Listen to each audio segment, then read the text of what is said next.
سلام البنات، نتمنى تكونوا بخير وعلى خير. راني طليت عليكم الفيديو، يعني شاركت لكم يومي في رمضان. بديت بالشوربه. يعني اليوم الرابع، يعني هذا صورته لكم اليوم الرابع بصح. راني حطيته لكم في اليوم الخامس لانه على بالكم التعب في رمضان وكلش ما تقدريش يعني تنشري في الوقت يعني ليسونسيال. هنا بديت بالشوربه. درت لحم وبصل وعلى بالكم هذا كله. انا البصل نريحيه مع الطماطم كاين وصفه تاع الشوربه ثاني راني نحطها لكم ورا الفيديو هذا ان شاء الله باذن الله. الوصفه تاع الشوربه عفوا تجيكم هايله هايله هايله، يعني جربوها وتشوفوا ان شاء الله. دوك نحط لكم الفيديو. قلت لكم حطيت المقادير الكل وبديت نقلي فيهم.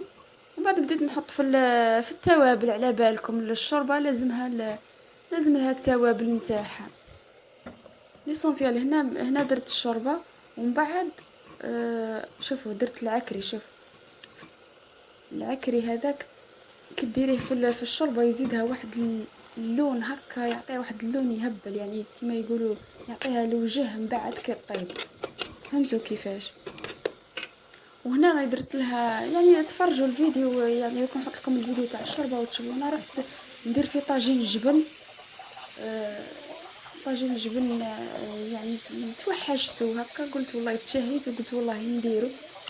هنا بعد ما ريحه اللحم وكلش راني نطيب فيه. وكاينه ثاني الوصفه تاع طاجين الجبن راني درتها لكم باذن الله ورا الفيديو هذا. راني نحطها لكم مع فيديو الشوربه.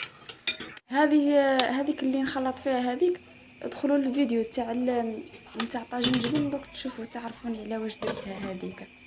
وهنا درت مرقة زيتون باش ندير بها طاجين جبن. وهنا بنتي دارت البوراك. درت الفلو ثاني. هذا هو طاجين جبن.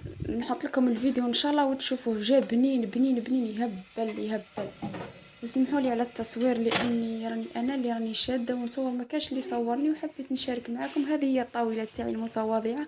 نتمنى تعجبكم ورمضان مبارك علينا وعليكم. دخلنا ان شاء الله بالصحه والهنا.